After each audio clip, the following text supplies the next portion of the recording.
Hallelujah, praise God, purihin po ang Diyos na buhay.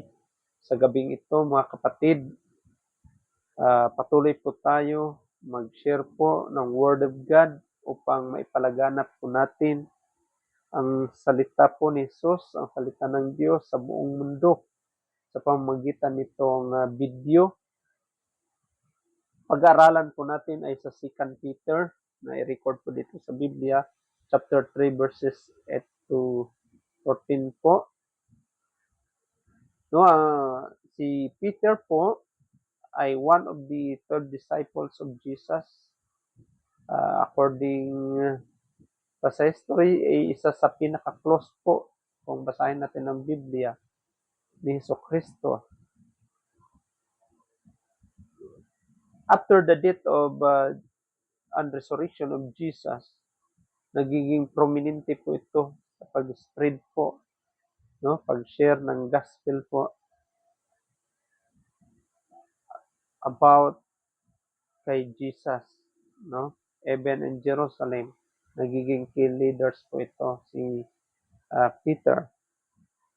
Din basahin po natin, sabi dito, but do not forget this one thing, sabi niya.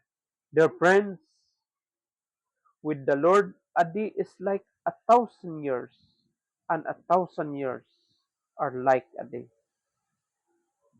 The Lord is not slow in keeping His promise, as some understand slowness. Instead, He is patient with you, not wanting anyone to perish, but everyone to come to repentance. But the day of the Lord will come like a thief. The heavens will disappear with a roar. The elements will be destroyed by fire, and the earth and everything done in it will be laid bare. Since everything will be destroyed in this way, what kind of people ought you to be? Hallelujah. Praise God. Purihin po ang Diyos na buhay. Sabi po dito, pinaalalahanan po tayo ng Panginoong Hesus. Sabi niya, sa Bible passage na ito, sabi niya, na pinaalalahanan po tayo na wag nating kalimutan ng isang bagay. Ano nga ba ito? Ng 1,000 taon daw ay parang isang araw lamang sa Diyos, no? Kaya pala noon, kung for example, ako 8 years old ako, kung sinasabi noon, narinig ko noon sa mga pastors, kasi hindi pa ako born again Christian that time, no, nung kabataan natin. So, anong edad ko na ngayon? Kung noon nasabi nila na malapit na darating ang Panginoon, tapos umabot ka na ng 40, 50, 60, mas lalong palapit ng palapit, di ba? Hallelujah. Kaya totoo pala itong sabi niya, 1,000 years like di lang sa Panginoon. Hallelujah. Din sabi ito, ay hindi po nagdili po o hindi po nagtagal po ang Panginoon sa kanyang mga pangako dahil may purpose po siya kung bakit parang sa tingin natin mga Christian believer ay parang nadili siya dahil patience po ang Panginoon, no? Patient po siya. Gusto niya ang lahat ng kanyang mga kaanakan, no? Ang kanyang mga anak ay magsisi pa po. Mabigyan po ng second chance. No? Bakit po sinabi niya? Bakit po nag-warning siya? Nagbigay siya ng second chance? Dahil po para mag-repent po ang lahat. humingi ng kapatawaran sa Diyos at magbago at tanggapin si Jesus na kanyang Diyos at tagapagligtas.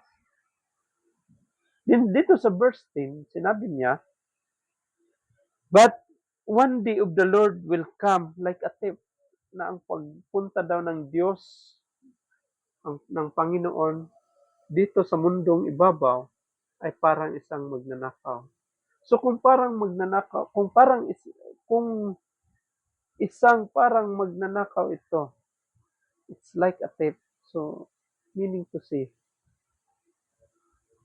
surpresa po.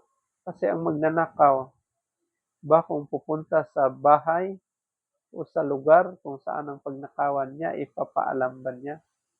So kailangan pala ang isang mananampalataya o ang born again believer o Christian, born again Christian, ay dapat palagi pong handa kasi ang Panginoon ay parang isang magnanakaw ang kanyang pagbabalik. No, surprise siya. So anong oras ba ang magnanakaw ang magpunta sa pagnakawan niya na for example, isang pawn shop, lugar o bahay? Hindi ba pupunta siya yung relaxing time, for example, tulog ang tao, alauna or alas 2 ng madaling araw o kaya ah, nasa gitna ng gabi, di ba? Hallelujah.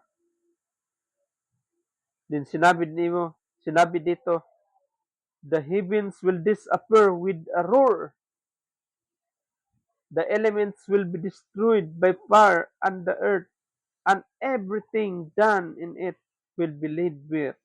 Din sinabi dito, ang mundo daw mawawala, no? The heavens will disappear. Parang roar, ano ba? Parang may kulog.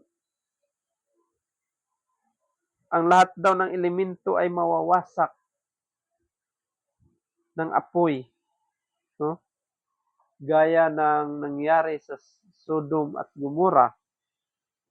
Then sabi niya, and the earth and everything done in it will be laid bare.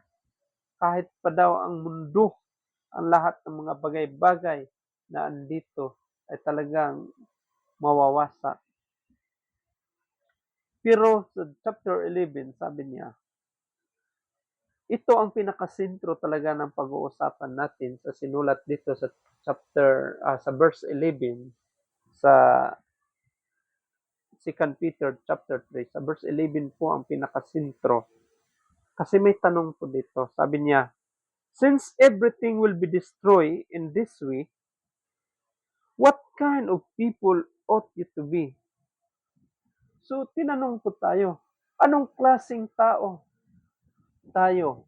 No? Ano ang klaseng tao ang gusto mong mangyari? Ang gustong isabuhay po natin bilang isang mananampalataya. Anong klase? No? Na dahil alam na natin na ang Panginoon pala ay darating sa ganito, bakit na ano nalaman natin na may reason ang pagbabalik ng Panginoon? Bakit ganun? Parang na-delay sa tingin natin. Din nalaman natin na kailangan pala mag-repent, no, para mapadali. Tanggapin natin si Jesus na ating Diyos at tagapagligtas para mapadali po ang pagbabalik ng Panginoon. Din sinabi niya, ang lahat ng andito sa mundo ay mawawala at wawasakin niya at magugunaw, sabi niya. Kasi sabi dito, all elements will destroy by fire. Talagang sunugin niya, hindi basta-basta. So dahil nangyayari ang lahat ng mga ito, ano ba ang dapat gawin natin bilang isang born-again Christian o born-again believer? Hallelujah, praise God. Since mga kapatid, ang gusto ipaalala sa atin ng Panginoon bilang isang mananampalataya, kung ang Diyos ay patient po, dapat po, ganun din po tayo, patient tayo sa paghintay ng Diyos. No? ng Panginoon. Kung dapat po ay magiging expectant po tayo, dapat po masustain po ang pagiging righteous po natin, no? Hanggang sa pagbabalik ng Diyos. Hindi yung tamarin tayo sa pananampalataya po, tamarin tayo, no? Sa mga gawain po, lalong-lalo na po sa sambahan, no? Magkaroon tayo ng discouragement instead. Magiging active po tayo, lalong-lalo na po sa gawain ng Diyos habang tayo po ay naghihintay sa Kanya, no? Kailangan po ma-maintain po natin ang pagiging godly po natin. Yan po ang gusto ng Diyos na mangyari sa atin. Hallelujah. At